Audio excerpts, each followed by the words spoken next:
Assalamualaikum warahmatullahi wabarakatuh. Alhamdulillahirabbil alamin. Allahumma shalli ala sayyidina Muhammad wa ala sayyidina Muhammad.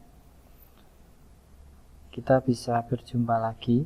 Nah, ini seperti yang kemarin sudah kita sepakati bahwa untuk pertemuan selanjutnya kita mendiskusikan dulu jawaban soal. Nah, dari tugas sebelumnya ya, mengenai kewajiban jangka pendek. Nah, ini sudah saya rangkum berdasarkan tanggalnya 15, 25 dan seterusnya ya.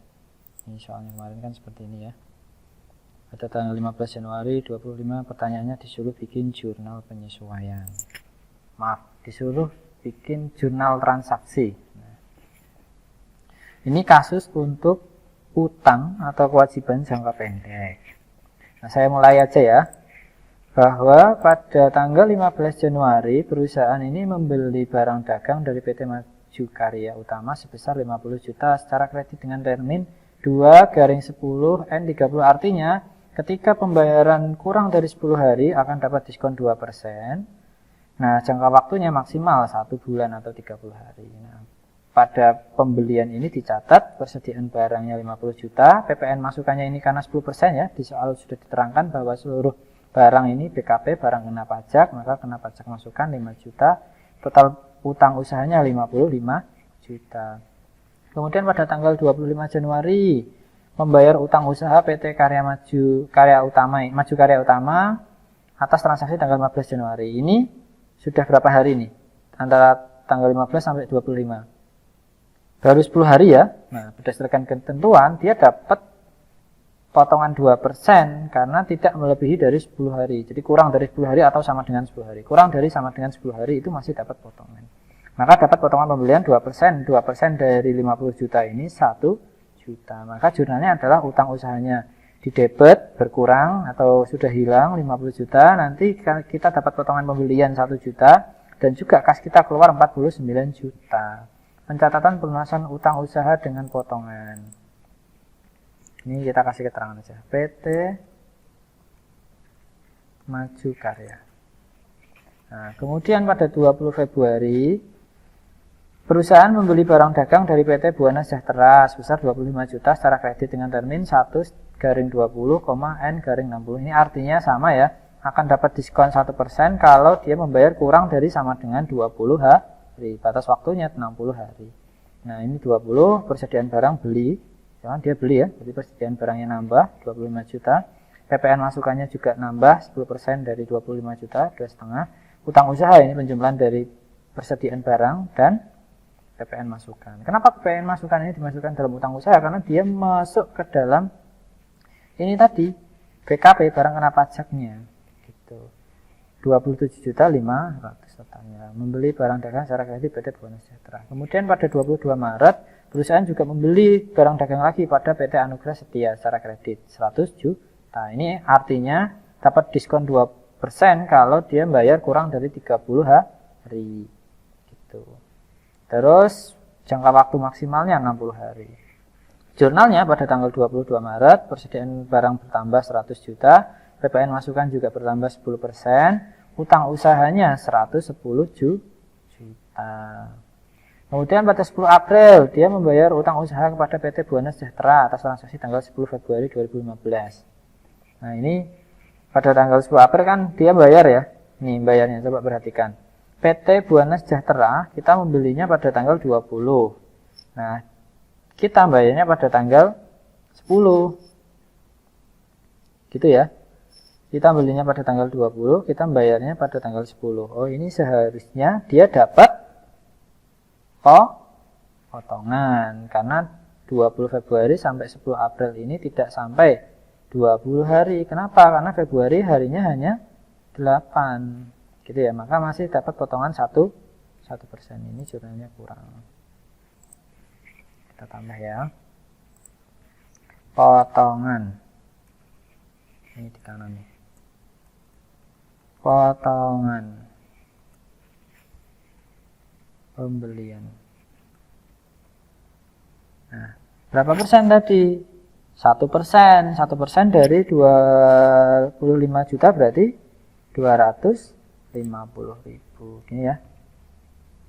Nah, 250.000. Ini jadinya 25.250.000. Gitu ya. Karena dia dapat potongan pembelian. Kenapa? Karena dia membayar sebelum 20 hari. Artinya baru 18 hari sudah dilunasi. Kemudian pada tanggal 21 April membayar utang usaha kepada PT Anugrah Sejahtera nih. Perhatikan.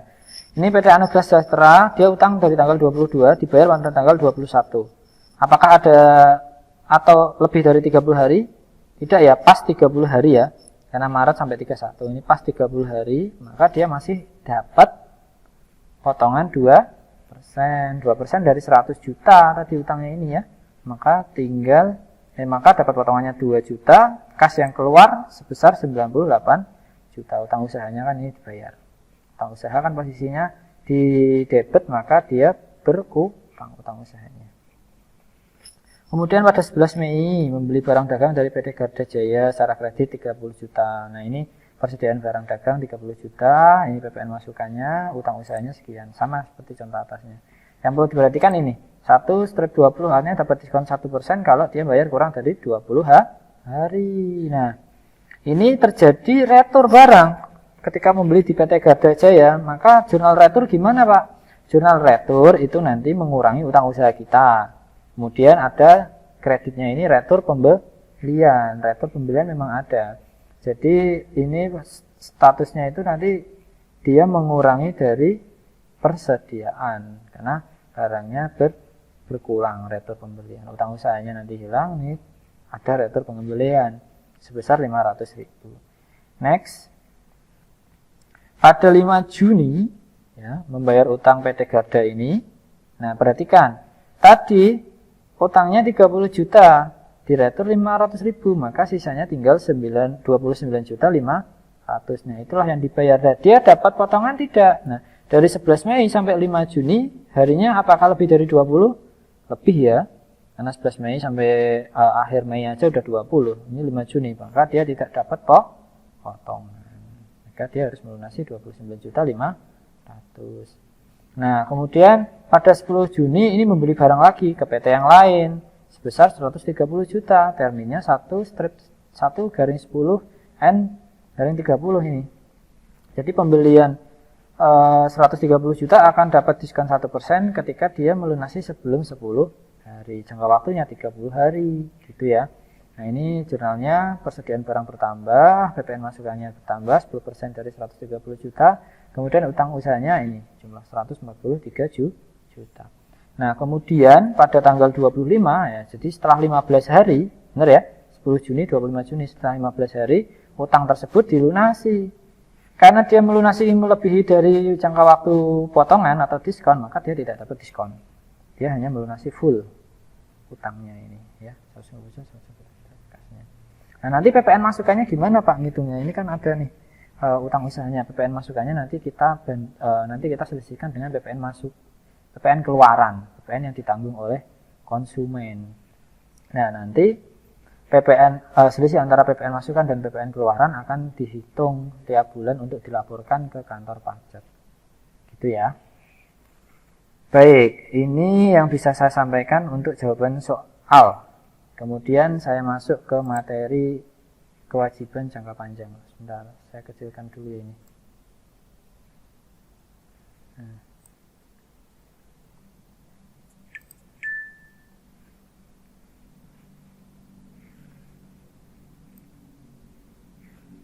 Baik, nah pada pertemuan ke-13 kita membahas mengenai kewajiban jangka panjang, pengertian dan klasifikasi kewajiban jangka panjang. Nah, ini sebenarnya hampir sama dengan kewajiban jangka pendek ya. Hanya dalam prakteknya kewajiban jangka panjang ini untuk jangka waktunya melebihi dari satu periode akuntansi. Lebih dari satu periode akuntansi nih ya. Jatuh temponya lebih dari satu periode akuntansi. Nah, maka ini masuk dalam kategori aset non lancar atau utang ya, utang non lancar. Dana besar ini pada umumnya dibutuhkan oleh perusahaan untuk merealisasikan rencana strategis yang bersifat jangka panjang, misalnya membeli mesin, ya, aset tetap baru, memperluas pabrik, akuisisi, afiliasi dan sebagainya. Akuisisi ini menarik ya, membeli mayoritas saham lah, membeli gitu. Mengakuisisi itu berarti mengakui perusahaan lain. Afiliasi ini kita bergabung dan sebagainya, itu membutuhkan dana banyak, maka dia atau perusahaan mengambil utang jangka panjang. Kemudian aset tetap, aset tidak ancaman tersebut memberikan manfaat jangka panjang sehingga dana yang diperlukan untuk investasi aset tetap sebaiknya diperoleh melalui kewajiban jangka panjang. Artinya kalau misalnya kita aset tetap yang bermanfaat jangka panjang, nanti kalau kita memang pengadaannya lewat utang, ya kita ambilnya utang jangka panjang.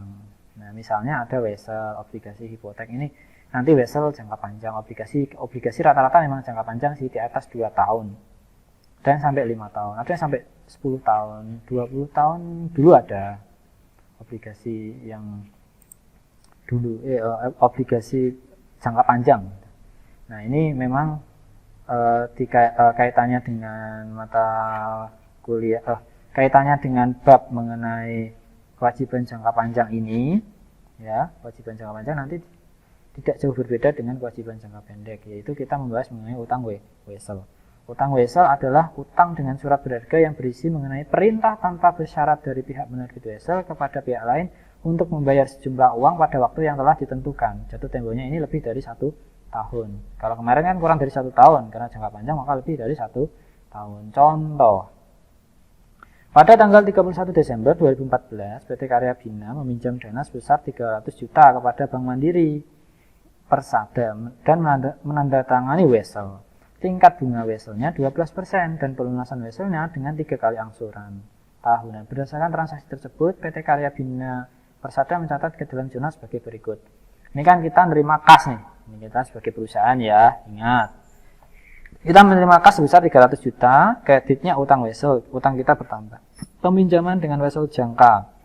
Biasanya dikasih keterangan sih. Dari PT Karya Bina Perdana. Dari Bank Mandiri Persada.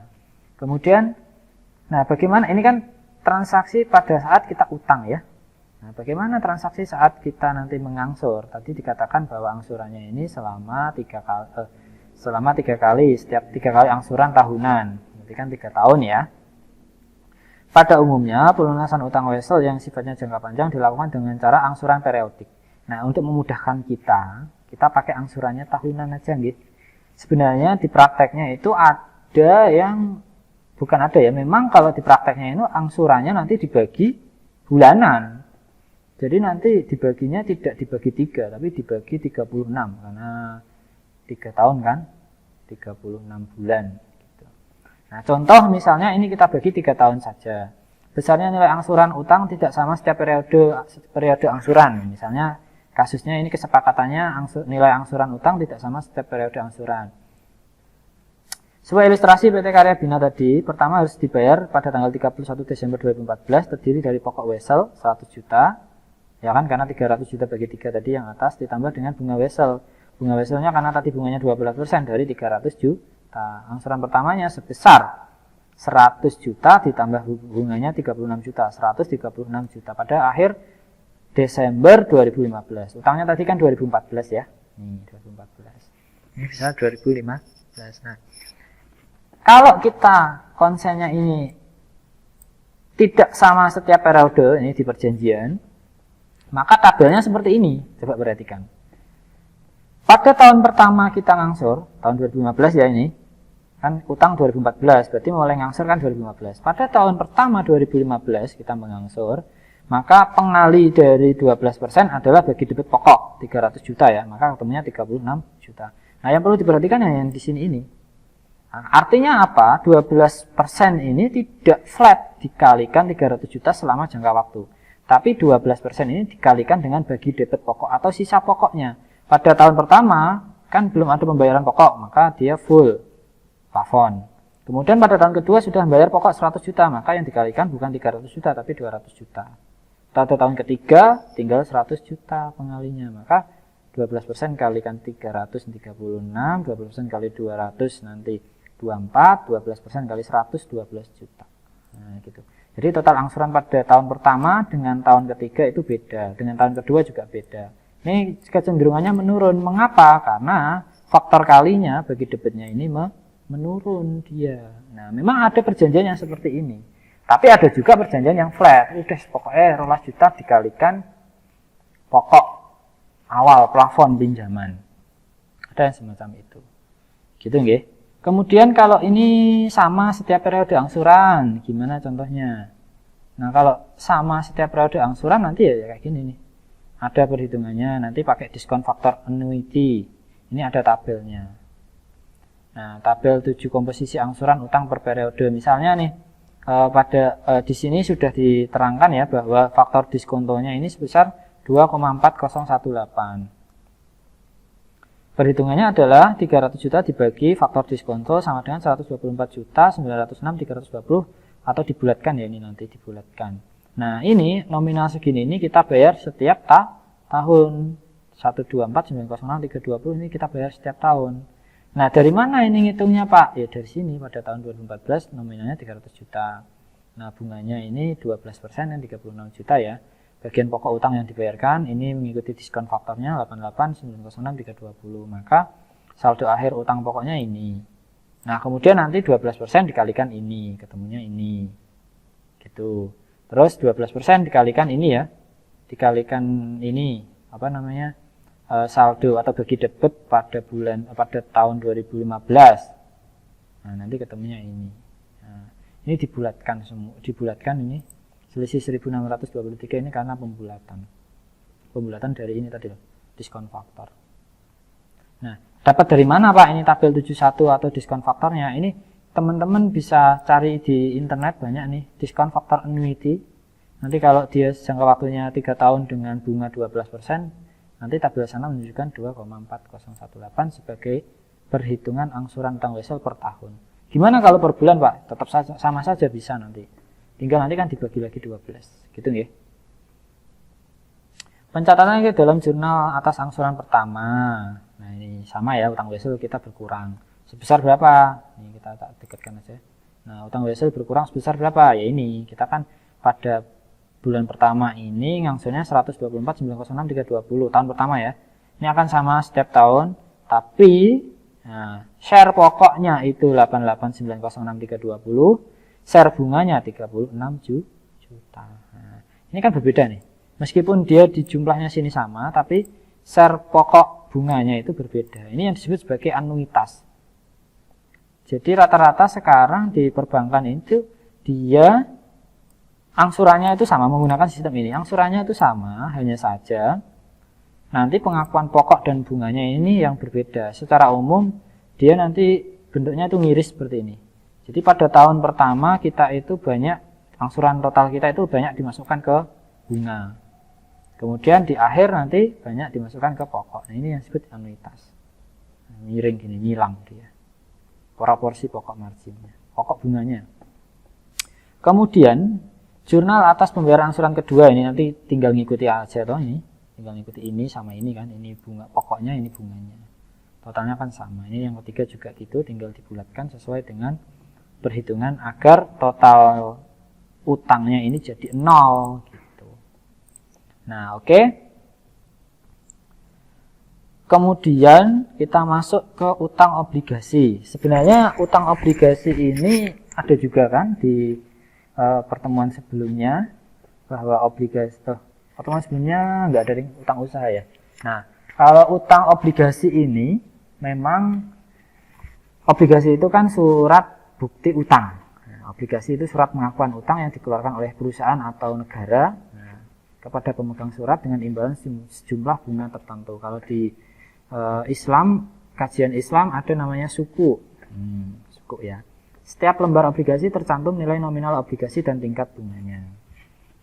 Obligasi dibagi berdasarkan obligasi jatuh tempo, berdasarkan bentuknya, berdasarkan jaminannya, dan juga berdasarkan sifatnya.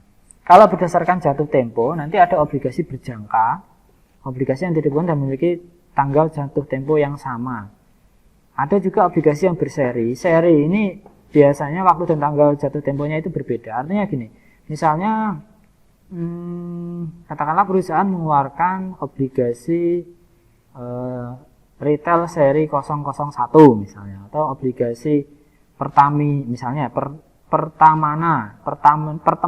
001, serinya kan 001. Jatuh temponya misalnya tahun 2023. Kemudian 002 tahun 2025.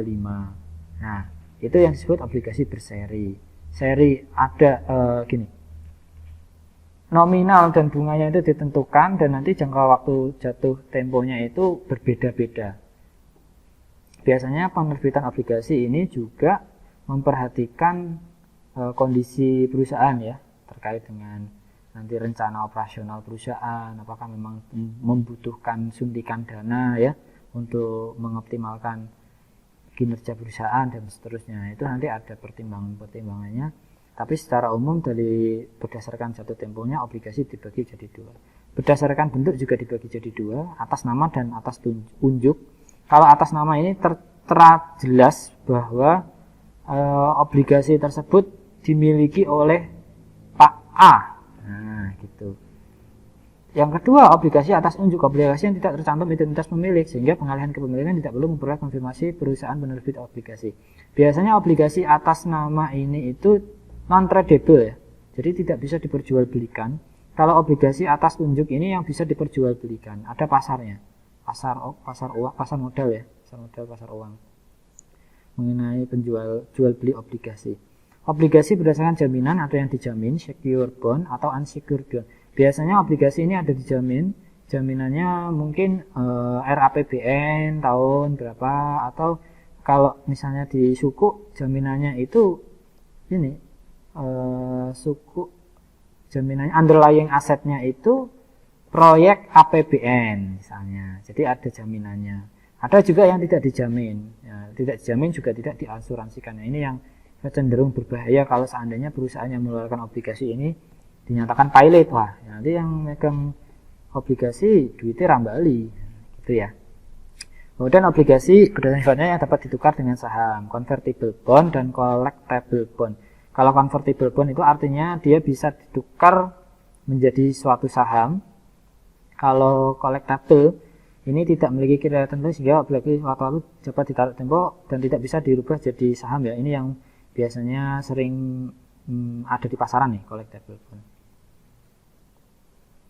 Keuntungan penerbit obligasi, yang pasti perusahaan penerbit obligasi itu nanti dapat uang segar ya, dana segar, modal, bukan modal ya, utang, berarti dapat dana untuk ekspansi usahanya. Nah, bagi kreditur atau pemegang obligasi ini tidak memiliki hak suara dalam mengambil keputusan perusahaan, sehingga pemilik perusahaan masih memiliki kendali penuh terhadap operasional perusahaan. Berbeda kalau perusahaan memutuskan di dalam memperoleh dana segar itu dia mengeluarkan saham, artinya kan ada ini pengurangan rasio kepemilikan. Nah, maka pemilik sahamnya jadi semakin banyak, kepentingannya juga semakin banyak, dan juga hak suaranya mereka memiliki kalau mengeluarkan saham. Tapi kalau obligasi kan tidak memiliki hak suara, tidak bisa mengontrol jalannya perusahaan. Yang kedua, bunga obligasi ini dibayar oleh perusahaan dapat dikurangkan terhadap laba bersih, sehingga kaitannya dengan PPN badan diperoleh dari laba bersih, besarnya pajak yang diperoleh perusahaan akan berkurang gitu, karena kan ada tadi ya pengurang pajak setelah pengurangan bunga yang dibayarkan. Yang ketiga, laba per lembar saham atau LPS ini lebih besar apabila dibandingkan dengan menerbitkan saham. Kenapa? Karena laba per saham diperoleh melalui perbandingan antara laba bersih dengan seluruh jumlah lembar saham yang beredar. Dengan demikian, menerbitkan obligasi, maka lembar saham yang beredar akan lebih sedikit. Nah, maka kalau lembar saham yang beredar lebih sedikit, yang bisa dibagikan ke para pemegang saham juga naik. Yang terakhir, beban bunga yang dikeluarkan relatif lebih rendah dibandingkan dengan biaya saham. Kenapa? Karena kalau kita perhatikan ya, antara bunga yang diterima oleh obligor, orang yang memegang obligasi gitu ya, masyarakat yang memegang obligasi dibandingkan dengan ROE, return on equity, para pemegang saham terkait ini ya, return on net operating asset ini loh, return tingkat pengembalian yang diterima oleh pemegang saham pasti lebih tinggi yang diterima oleh pemegang saham pada umumnya. Pada umumnya itu artinya untuk perusahaan-perusahaan yang dia itu perusahaan yang eksis, yang sudah market share-nya kuat dan kinerjanya bagus. Oke, itu saja yang bisa saya sampaikan untuk materi perkuliahan ini. Semoga bisa diakses dan dipahami dengan baik. Kurang lebihnya mohon maaf. Kalau ada pertanyaan nanti bisa japri ya. Saya akhiri. Assalamualaikum warahmatullahi wabarakatuh.